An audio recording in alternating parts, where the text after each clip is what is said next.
Hello guys, for today's ulam ay meron nga tayo ditong hito. Kaya nga eto't lilinisan na para meron na tayong maulam. Ito nga ay 2 kilo at nabili lang namin dito sa aming kapitbahay. Matagal-tagal na rin kami hindi nakakatikim ng hito. Kaya nga ngayong may nagbenta ay binili na nga namin. Yun nga ang unang ginawa para manghina yung mga hito ay nilagyan nga muna ng asin. At effective naman, maya-maya nga ay sobrang nagkalabsawan sila. Tas after nun ayun nang hina na nga silang utay-utay. Ang isinunod naman na inilagay ay yung mga abo para nga matanggal yung dulas o lansa nitong hito sa kanyang katawan. At after nga mahilis yung mga abo dun sa katawan ng hito ay nilinisan na rin at tinanggal na yung kanyang mga bituka. Pero ito, tingnan nyo nga, natanggalan na ng bituka pero mga buhay pa rin. Ang nakakatuwa pa nga dito sa mga hito na ito ay may mga bihod nga sila at di kayo naman ay napakasarap talaga dito sa hito. At eto, nakailang hugas na nga para siguradong hindi na madulas itong ating mga hito. 2 putahe nga ang iluluto dito, isang adobo sa gata tapos yung medyo malalaki yun nga ang ating iihawin. Eto nga't nauna nang igayak ito nga adobohin at inlagay na nga dito sa kawali tapos nilagyan na nga sandamakmak na luyang dilaw. Masarap din talaga kasi sa adobo sa gata kapag nga maraming luyang dilaw tapos lasang-lasa mo nga siya dahil natural na luyang dilaw yung nilagay natin, hindi tayo naglagay ng powder. Tapos nilagyan na rin natin yun ng mga samya, bawang, sibuyas, asin, betchin at saka paminta. Tapos naglagay na rin tayo ng suka kasi nga papakuluan muna natin siya sa suka bago natin lagay yung gata. Habang hinihintay natin na maluto yung hito sa suka ay eto munang pag-iihawan ng ating inasikaso.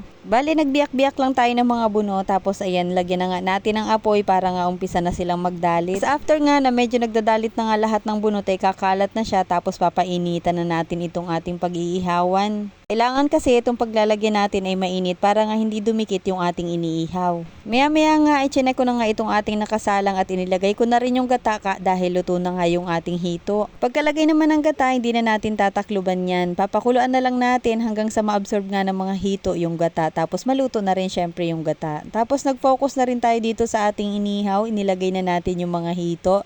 Bali, 6 na peraso nga pala itong medyo malalaki. Kaya yan ang ating iihawin.